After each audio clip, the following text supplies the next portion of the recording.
I mentioned I was starting to learn Spanish. The next time I saw my in-laws, my mother-in-law said, "How cute. We've all decided to learn Italian instead, for the family." They handed me a workbook labeled "For Beginners Who Want to Keep Up." When I married my husband, we settled in Kansas City, Missouri. I was excited to start this new chapter of my life. Coming from a multicultural background, I had always been fascinated by languages. So, I decided to learn Spanish, hoping to connect with the diverse community around us. One evening, during a family dinner, I mentioned my new endeavor. "I've started learning Spanish," I said, smiling. My husband nodded supportively, but my mother-in-law's reaction was unexpected. She smirked and said, "How cute. We've all decided to learn Italian instead, for the family." She then handed me a workbook labeled "For Beginners Who Want to Keep Up." I was taken aback. It felt like a subtle jab, a way to exclude me from the family circle. I tried to brush it off, but the sting lingered. As time went on, I noticed more instances of subtle exclusion. Family conversations would often shift to Italian, leaving me out. They'd laugh at jokes I couldn't understand. It was clear they were creating a barrier. I confided in my husband. He acknowledged the behavior, but seemed hesitant to confront his family. I felt isolated, but I didn't want to cause a rift. Determined not to be sidelined, I decided to take matters into my own hands. I began learning Italian in secret. Every night, after my husband went to bed, I'd study. I practiced speaking, listening, and even picked up on their idioms. Months passed, and I became proficient. I could understand their conversations, their jokes, and even their criticisms. But I kept my knowledge hidden, waiting for the right moment. During another family gathering, the conversation, as usual, shifted to Italian. They discussed me, assuming I couldn't understand. My mother-in-law commented on my cooking, mocking it. Others laughed. I took a deep breath and responded in fluent Italian, addressing each of their comments. The room fell silent. Their faces turned pale. "I've understood everything for months," I said. "I learned Italian to be part of this family, but it seems that wasn't enough." The atmosphere changed dramatically. My in-laws became more cautious, their conversations more inclusive.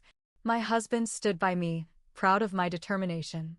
I realized that sometimes, the best way to handle exclusion is not confrontation but quiet perseverance. By learning their language, I not only broke down their barriers, but also earned their respect. After that night, I expected things to improve. For a little while, it seemed like they did. My in-laws weren't speaking Italian in front of me as much. My mother-in-law didn't make snide comments about my cooking. They smiled more, invited me to things, asked polite questions. It felt like maybe I had finally been accepted. Maybe learning Italian had done the trick. But something felt off. It wasn't what they were saying. It was what they weren't saying. I'd walk into a room, and the conversation would stop. My sister-in-law, who used to call me at least once a week, suddenly went quiet. My father-in-law wouldn't make eye contact. And my mother-in-law? She was too nice. Like, fake nice. Every word she spoke to me had a smile but no warmth behind it. Then came the party. It was a 4th of July barbecue at their house. I brought homemade empanadas because I thought it'd be fun to mix in a little Spanish-inspired dish. When I showed up, the table was already covered in food, Italian food. Everything. Bruschetta, spaghetti, eggplant parm, even tiramisu. My empanadas looked out of place, like I had walked into the wrong party. My mother-in-law gave me a tight-lipped smile. "Oh, you brought something. International. That's nice." I told myself it wasn't a big deal. I was imagining things. But then I heard my name. From the kitchen. They forgot I now understood every word in Italian. "She's trying too hard," my sister-in-law whispered. "It's embarrassing." "She's not family," my mother-in-law said. "She's just someone who married in. We need to make sure she knows her place." I didn't say anything that day. I smiled. I served myself a plate of spaghetti. I complimented the eggplant. I thanked them for hosting. But something in me snapped. I went home that night and didn't sleep. I laid in bed staring at the ceiling, replaying the words over and over in my head. She's not family. Okay, fine. If that's how they saw me, I'd stop trying to be part of their world. But I wasn't going to fade away quietly. Not anymore. This time, I was going to hit them where it hurt. The next few months, I got busy. Real busy. I picked up a side hustle teaching beginner Spanish at a local community center. It felt good. It gave me confidence. I made friends. The students were mostly older people, retirees, empty nesters. I loved how excited they were to learn. One day, a woman in my class, Maria, mentioned her son worked in local media. Public radio. She said they were looking for guests to talk about culture and community language initiatives. I laughed and told her my story. She didn't laugh. She asked if I'd tell it on air. I said yes. When the episode aired, it was called Learning Languages, Losing Family, One Woman's Journey Through Culture and Rejection. They didn't use real names, but if you knew us, you knew. The fallout came fast. I didn't warn my husband. I didn't expect the show to get that much attention. But it did. It aired during drive time. Got shared online. Went a little viral, locally. His phone blew up. I was at work when I got the call. You went on the radio, he said. His voice was low, tight. Yes, I said. I told the truth. He was quiet for a long time. Then he said, "They're furious." I shrugged, even though he couldn't see me. They were already furious at my existence. They invited us to dinner. To clear the air. I didn't want to go, but I wasn't going to hide. We arrived and the tension hit like a wall. My mother-in-law had that same fake smile. My father-in-law barely nodded. My sister-in-law didn't even try to be polite. Then, the attack started. You made us look cruel, my mother-in-law snapped. How dare you air private family issues to strangers? I stared at her. Calm. Cold. You didn't think it was private when you were mocking me in Italian in your own kitchen. That was a misunderstanding, no. I understood every word. You were clear. Then my husband, quiet this whole time, stood up and said, "Enough. You did treat her badly. You treated her like an outsider from the day we got married. She's my wife. That makes her family, whether you like it or not." The silence was so thick I could hear the clock ticking. We left without dessert. My husband didn't say much in the car. When we got home, he just hugged me. "They'll never change," I said. "I know," he replied. But I wasn't finished. They thought they were clever with their workbook. Their jokes. Their whispers. But I still had one move left. And this time, it wasn't just about language. It was about power. A few weeks after the disaster dinner, I got a text from an unknown number. No words, just a photo. It was the same Spanish workbook I had been using months ago, torn in half. Just the front cover and my name scribbled across it. My stomach dropped. Whoever sent it didn't need to say anything.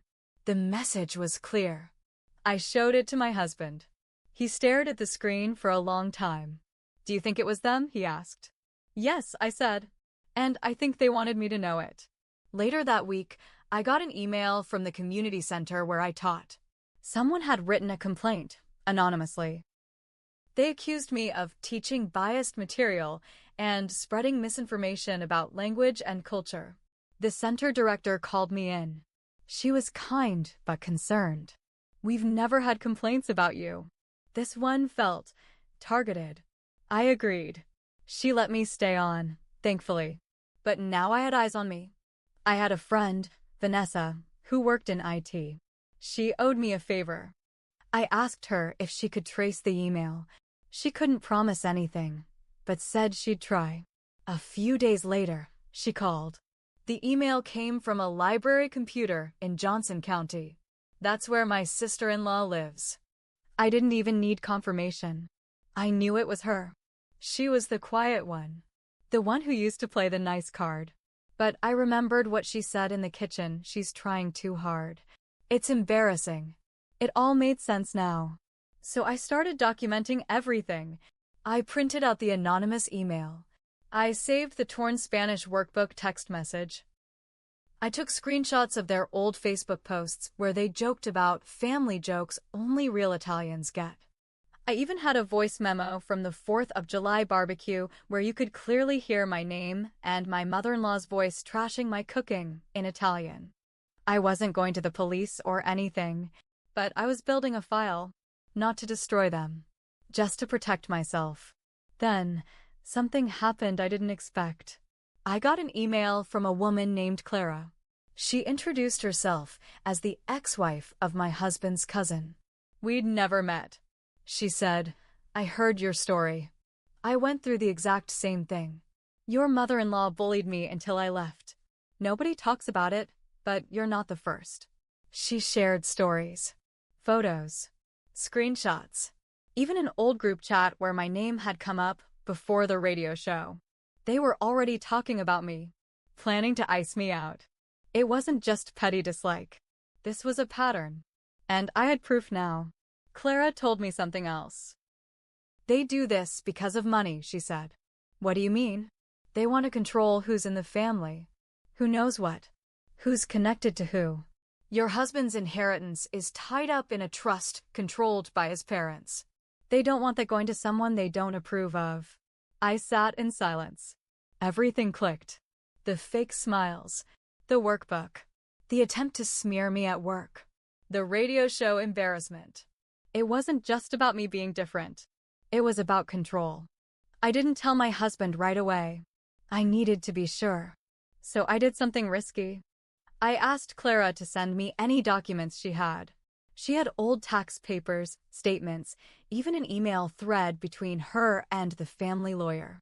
That's when I saw it, my husband's name listed under a conditional clause in the trust. If he divorced me, he got full control of his share. If he stayed married, the parents kept oversight. I felt sick. He didn't know. Or maybe he did? I sat him down. I didn't yell. I didn't accuse. I just showed him the papers. His face changed. Not shock. More like shame. "I didn't know the details," he said. "But I knew they were trying to keep the money close.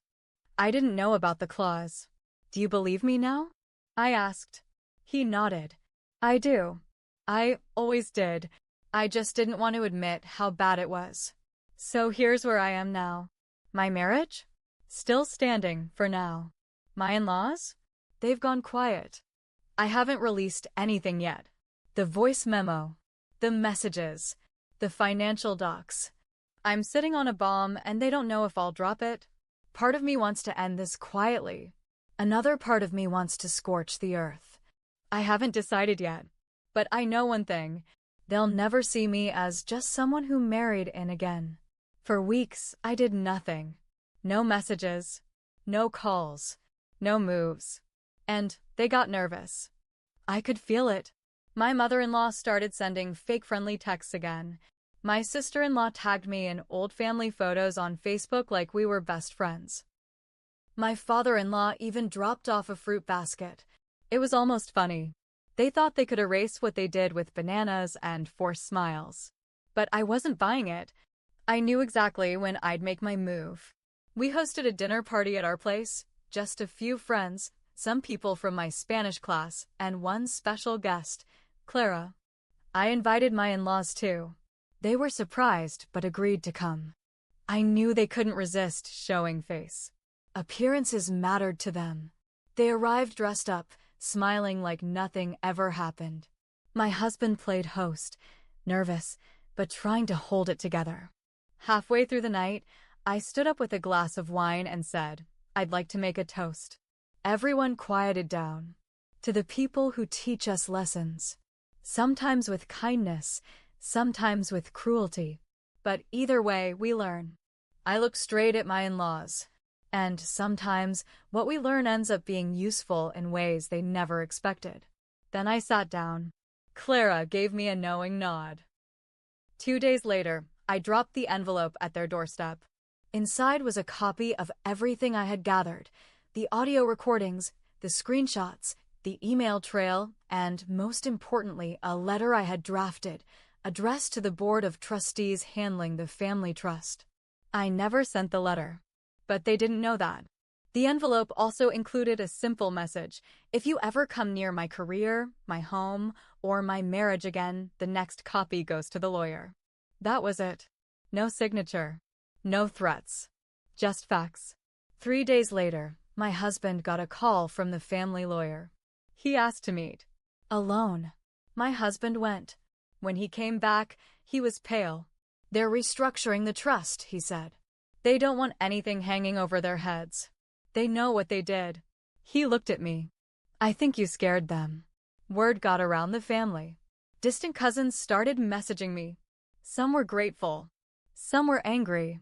But most were just surprised someone finally stood up to them. My mother-in-law stopped speaking to us completely. My sister-in-law deleted her social media for a while. My father-in-law?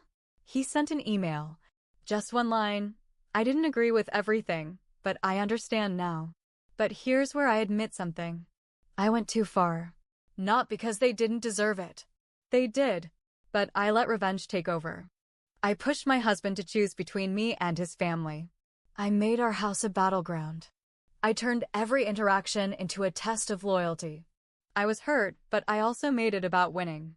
And when you do that, you lose something too. We're still together. But we're not the same. The trust money? My husband gave it up. Voluntarily. Said he didn't want anything tied to control or conditions. He got a job out of state. We moved. Clean slate. We still talk about what happened sometimes. Quietly. Carefully. Like poking an old bruise. But I don't regret it. Not the language lessons. Not the radio show. Not even the fake letter. Because I needed them to know I wasn't weak. I wasn't going to stay quiet and smile. I was part of the family. But I wasn't theirs to control.